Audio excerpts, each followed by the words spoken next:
Hi hello and welcome to my channel. ఈరోజు మనం చాలా ఈజీగా పులావ్ ఎలా తయారు చేసుకోవాలో చూద్దాం. సో దీంట్లో మనం ఎక్కువగా కూడా ఇంగ్రీడియంట్స్ ఏమి యూజ్ చేయము, చాలా ఈజీగా అనమాట. కావాల్సిన పదార్థాలు ఇచ్చేసాను చూడండి. అన్నీ చాలా లైట్గానే తీసుకున్నాను. చెక్క, షాజీరా,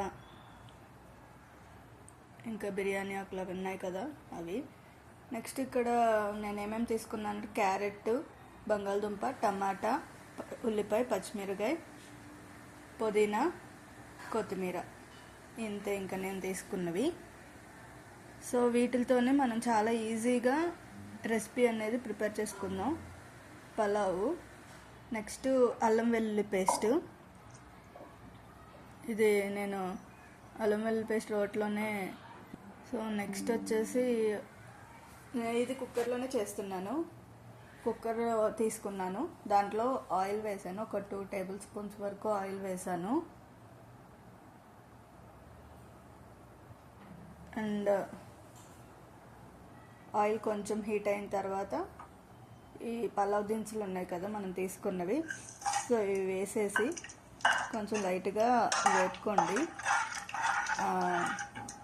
స్పైసెస్ అనేవి ఆయిల్లో కొంచెం ఫ్రై అయిన తర్వాత మనకు తెలుస్తుంది కదా ఫ్లేవర్ అనేది.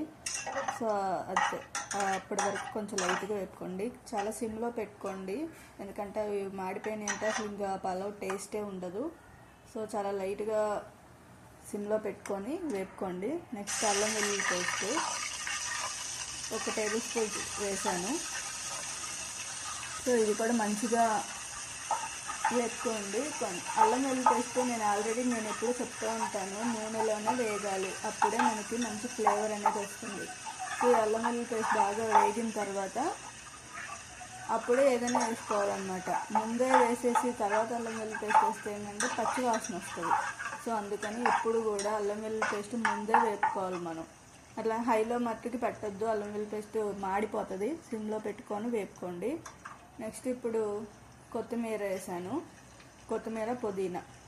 అల్లం వెల్లుల్లి పేస్ట్ తర్వాత కొత్తిమీర, పుదీనా వేయండి, ఎందుకంటే ఆ ఫ్లేవర్స్ అనేది బాగుంటుంది ముందు వేస్తే. అల్లం వెల్లుల్లి పేస్ట్ వేసిన తర్వాత కొత్తిమీర, పుదీనా వేసుకొని కొంచెం కలుపుకొని ఉంచుకోండి. సో నేనైతే మ్యాక్సిమం అన్ని కుక్కర్లోనే చేస్తాను, ఎందుకంటే తొందరగా అయిపోతుంది.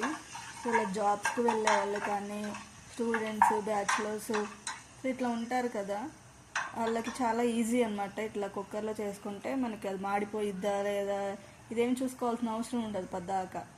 సో ఎసరు పోసే వరకు ఉంచి తర్వాత విజిల్స్ పెట్టుకోవడమే కదా కుక్కర్ అంటే, ఇంకా తర్వాత విజిల్స్ వచ్చాక కట్టేసుకోవడం. సో నెక్స్ట్ చూసారు, ఇట్లా అవి కొంచెం వేగిన తర్వాత పచ్చిమిర్చి వేసాను, ఉల్లిపాయలు, పచ్చిమిర్చి ఈ రెండు మంచిగా వేపుకోండి.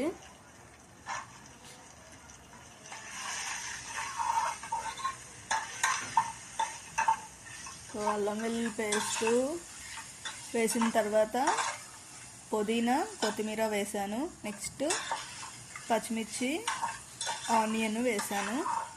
సో ఇవి కొంచెం వేగిన తర్వాత అప్పుడు మనం బంగాళదుంపలు ఇవి ఉంటాయి కదా, క్యారెట్, బంగాళదుంపలు మనం కట్ చేసి పెట్టుకున్నాం కదా, సో అవి వేసుకోండి,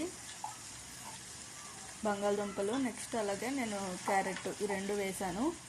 ఇవి లైట్గా కొంచెం మగ్గుతాయి కదా, అలా అని ఫుల్గా మీరు ఇది మగ్గించాల్సిన అవసరం లేదు, ఎందుకంటే విజిల్ పెడతాను కాబట్టి ఆ ఎసర్లో ఆల్రెడీ ఇంకా ఉడుకుతాయి. సో అందుకని మరీ వేపుకోవాల్సిన అవసరం అయితే లేదు. అవి లైట్గా వేపుకున్న తర్వాత టమాటాలు ఉన్నాయి కదా, సో ఆ టమాటాస్ కూడా వేసేసాను. నెక్స్ట్ ఈ టమాటాస్ కూడా వేసి బాగా కలుపుకొని, హై ఫ్లేమ్లో మట్టుకి పెట్టుకోవద్దు, మీడియం ఫ్లేమ్లో పెట్టండి, సిమ్లో కూడా పెట్టద్దు. సిమ్లో కూడా పెట్టినా కూడా తొందరగా చాలా లేట్ పడుతుంది. మీడియం ఫ్లేమ్లో పెట్టుకొని కొంచెం ఇవి లైట్గా మగ్గే వరకు, అంటే ఒక 50% మగ్గే వరకు ఉంచుకోండి.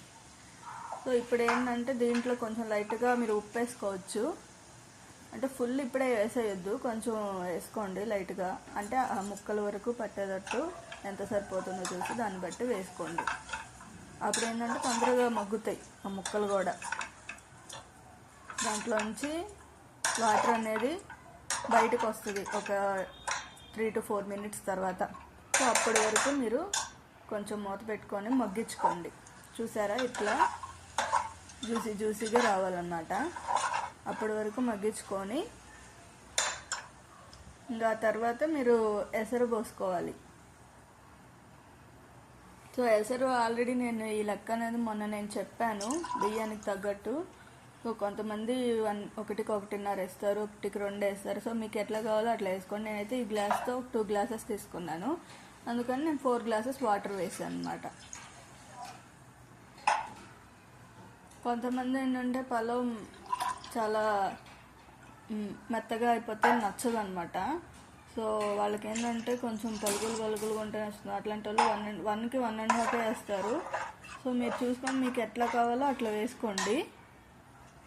నేనైతే 1కి 2 వేసాను ఇక్కడ. ఇప్పుడు ఉప్పు వేసుకోండి. సో ఇందాక ఉప్పు వేసిందేమో ముక్కలకి, ఇప్పుడు ఉప్పు వేసేది వాటర్కి, నెక్స్ట్ బియ్యం వేస్తాం కదా. సో బియ్యానికి తగ్గట్టుగా మనకి ఎంత కావాలో అంత చూసుకొని ఉప్పు వేసుకోండి. నెక్స్ట్ ఇట్లా మరుగుతున్నప్పుడు ఇది వేసిన తర్వాత హైలో పెట్టేసుకోండి. అలా మరుగుతున్నప్పుడు బియ్యం ఉన్నాయి కదా, మనకు ఆల్రెడీ కడిగి పక్కన పెట్టుకుంటాం కదా. సో ఆ బియ్యం తీసి దీంట్లో వేసేసుకోండి.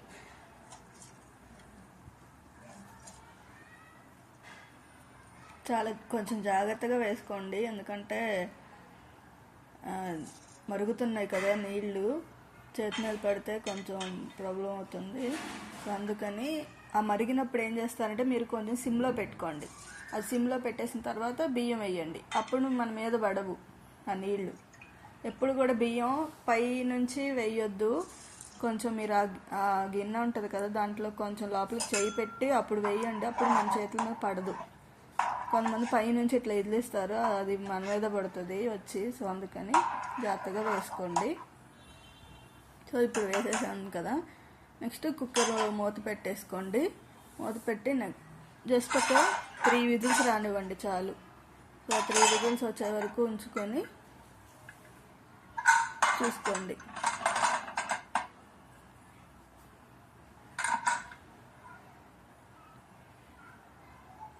కొంతమంది విజిల్స్ కూడా 2 రానిస్తారు. 3 వస్తే కొంచెం ప్రాపర్గా ఉడుకుతుంది. చూసారా ఎంత బాగా అయిందో, అసలుకి మంచి ఫ్లేవర్ కూడా ఉంది. అన్నీ సరిపోయినాయి పర్ఫెక్ట్గా. సో మరి గింజలుగా లేకుండా మరీ మెత్తగా లేకుండా చాలా పర్ఫెక్ట్గా కుక్ అయిపోయింది అనమాట. సో ఇంతే, చాలా ఈజీగా ప్రిపేర్ చేసుకోవచ్చు. ఇంకా మన ఛానల్ని ఎవరైనా సబ్స్క్రైబ్ చేసుకోకపోతే తప్పకుండా సబ్స్క్రైబ్ చేసుకోండి. ఇలా మంచి రెసిపీస్ పెడతాను. మన ఛానల్లో ఓన్లీ కుకింగే కాదు, ఇంకా చాలా ఉన్నాయి. ప్లేలిస్టులు చూడండి. ఇంకా టెక్నికల్ బ్లాగ్స్ కానీ, ఇంకా రివ్యూస్ కానీ ఇట్లాంటివి కూడా పెడతాను. సో అందరూ మన ఛానల్ సబ్స్క్రైబ్ చేసుకొని లైక్ చేయండి, కమెంట్ చేయండి, షేర్ చేయండి. Thank you.